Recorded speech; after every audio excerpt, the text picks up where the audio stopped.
Bismillahirrahmanirrahim. Assalamualaikum warahmatullahi wabarakatuh. Alhamdulillah wassalatu wassalamu ala rasulillah wa ala alihi wa sahbihi wa man walah. La hawla wa la quwwata illa billah. Alhamdulillah, pada malam ini kita bisa melanjutkan mengaji kitab Ta'limul Muta'allim dalam keadaan sehat walafiat. Kita berdoa kepada Allah, mudah-mudahan kita senantiasa berada di dalam taufik, ma'unah, inayah Allah Subhanahu wa taala, serta kita diberikan limpahan barokah serta ilmu yang bermanfaat fid dini wa dunya wal akhirah. Amin ya rabbal alamin. Salawat serta salam mudah-mudahan tetap tercurah limpahkan kepada junjungan kita Nabi Agung Nabi Muhammad sallallahu alaihi wasallam.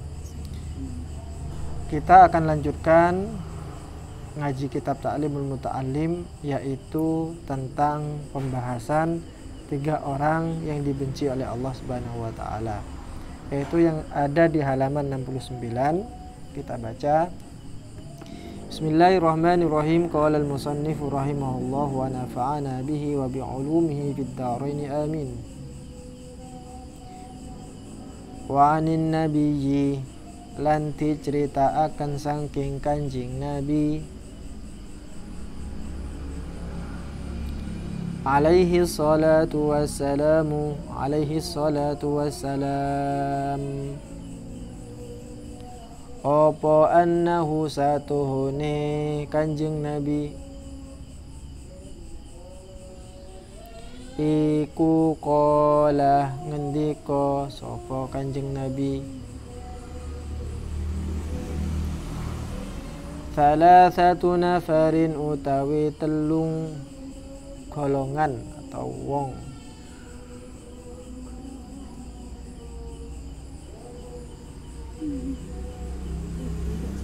Nggak tahu ini dimaknai apa kalau di sini nih.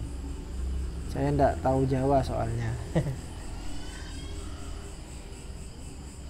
Nafar itu ya bisa diartikan orang atau bisa diartikan pula golongan.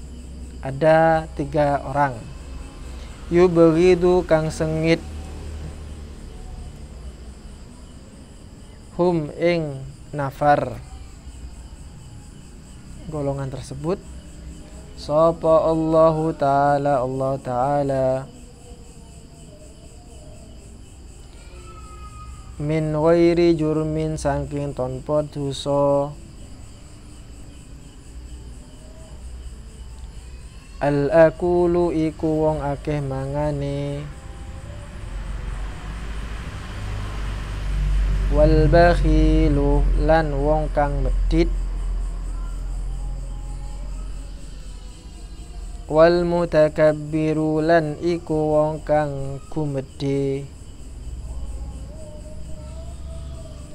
Artinya diriwayatkan dari Nabi Muhammad sallallahu alaihi wasallam, itu artinya ini adalah sebuah hadis, annahu qol, bahwa Rasulullah sallallahu alaihi wasallam dawuh atau bersabda, thalathatu nafarin yubghiduhumullah, ada 3 golongan, ada 3 macam manusia di mana Allah Subhanahu wa taala membenci mereka. Allah murka kepada mereka. Min ghairi jurmin, tanpa melakukan dosa apapun. Jika Allah murka karena melakukan dosa itu wajar. Nah, ini dia tidak melakukan dosa tapi Allah murka kepada mereka. Siapakah 3 golongan yang dimurkai oleh Allah ini? Yang pertama adalah al-akul, orang yang makannya banyak. Orang yang makannya banyak, al-akul. Seharusnya porsi normal itu 1 piring, 1 misal. Ini enggak. Ini makannya bisa habis 3 atau 5 piring sekali makan. Itu namanya al-akul, makannya banyak. Yang kedua, wal bakhil, orang yang dibenci oleh Allah itu adalah al-bakhil, orang yang kikir. Kikir bin medit al-bakhil. Bagaimana kriteria orang bakhil itu? Biasanya ia enggan mengeluarkan uang untuk bahkan kebutuhannya sendiri. Untuk kebutuhan dirinya sendiri saja dia agak berat mengeluarkan, apalagi untuk orang lain. Itu ciri-ciri orang yang kikir. Padahal dia butuh untuk membeli makan, tapi dia mikir-mikir, ini nanti kalau saya beli makan maka uang saya akan berkurang dong. Akhirnya dia tahan. Ini ciri-ciri orang yang kikir.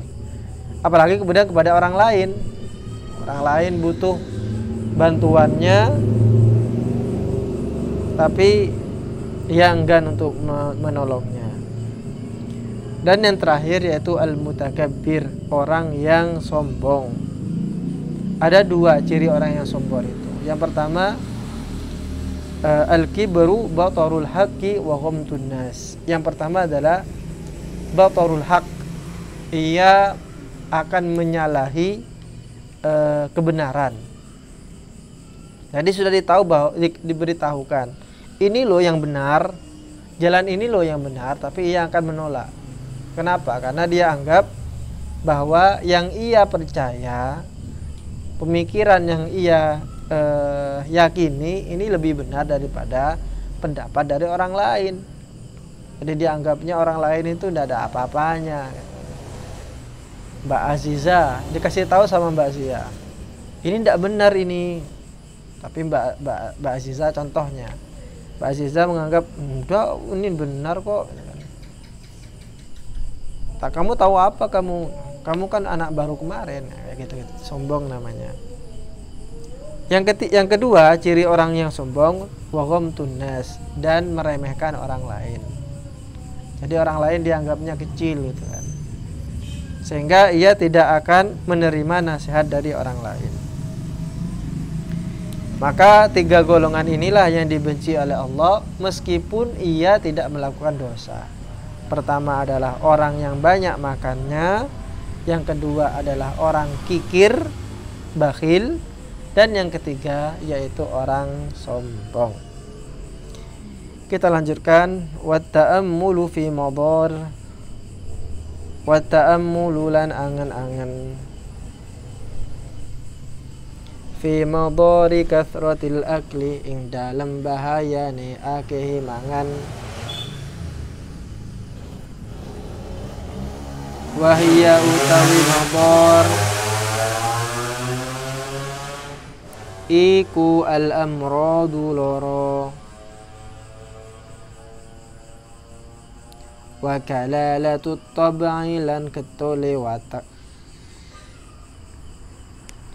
Dan kalau kita mau mengangan-angan, memikirkan secara mendalam, merefleksikan secara mendalam tentang bahaya orang yang makan banyak, maka setidaknya minimal ada dua bahaya orang yang makannya terlalu banyak. Yang pertama adalah al-amrad, dia akan menyebabkan sakit. Karena manusia itu sudah diberikan batasan. Tubuh manusia ini seberapa besar pun ia, itu sudah ada batasannya. Ibaratnya wadah itu sudah ada kapasitasnya. Ketika wadah itu diisi dengan kapasitas yang melebihi darinya, maka apa yang akan terjadi? Pasti akan terjadi miserror, pasti itu sudah. Truk, sampean tahu truk itu punya batasan kapasitas yang ingin diangkutnya. Jika kapasitasnya hanya 2 ton, maka kemudian ketika ya diisi dengan 2 ton 1 kuintal, satu misal, apa yang akan terjadi? Yang akan terjadi adalah akan rusak truk itu. Pasti itu sudah. Makanya kan sudah ada takaran-takarannya semua. Manusia juga sama. Tubuh manusia ini setidaknya 3. Sepertiganya itu adalah makan, sepertiga itu adalah minum, sepertiga itu adalah nafas. Bayangkan kalau satu kantong itu diisi makan semua, terus gimana dengan minumnya? Terus gimana dengan nafasnya? Tidak bisa nafas. Buktinya apa? Buktinya kalau sampai terlalu kenyang, nafas itu berat. Kenapa? Karena tempatnya nafas dibuat tempatnya makanan. Nah gitu. Makanya harus diukur. Kalau Nabi Muhammad SAW cara mengukurnya adalah berada di tengah-tengah. Jadi kalau kita buat semacam garis yang lurus, maka garis tepi itu ada namanya kenyang, kemudian garis seberangnya itu ada namanya lapar. Di sini ada kenyang, ada lapar. Itu semuanya pasti seperti itu. Ada kurus, ada gemuk, ada tinggi, ada rendah. Mana posisi yang paling baik? Posisi yang paling baik itu adalah yang ada di tengah-tengahnya. Itu yang ada di tengah-tengah. Itu pasti. Makanya dikatakan khairul umuri awsatuha. Sebaik-baiknya perkara itu yang ada di tengah. Jadi kalau makan jangan sampai terlalu kenyang, jangan sampai terlalu lapar. Ada di tengah-tengah. Nahnu qaumun la na'kulu illa naju. Kita itu adalah kaum dan kita tidak akan makan kecuali kalau kita lapar. Wa idza akalna la nashba. Dan ketika kita sudah makan, maka kita akan berhenti sebelum kenyang. Jadi sebelum kenyang itu sudah berhenti dulu. Jadi seperti itu.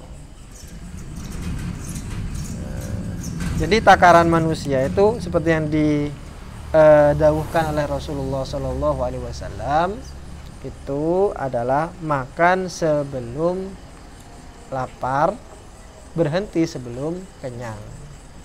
Jangan sampai terlalu kenyang. Kalau terlalu kenyang itu akhirnya al-amrad, akan menyebabkan sakit. Ketika ia makan dalam posisi terlalu banyak di dalam perutnya, maka pekerjaan alat-alat pencernaan manusia itu dimulai dari mulut, kemudian masuk ke tenggorokan, kemudian masuk ke ke lambung, kemudian juga akan masuk ke usus. Usus itu ada dua, ada usus halus, ada usus besar. Nah, itu semuanya diproses. Nah, ketika makanannya terlalu banyak, ibaratnya seperti pipa. Pipa itu kalau yang masuk terlalu banyak, maka akan susah seperti itu.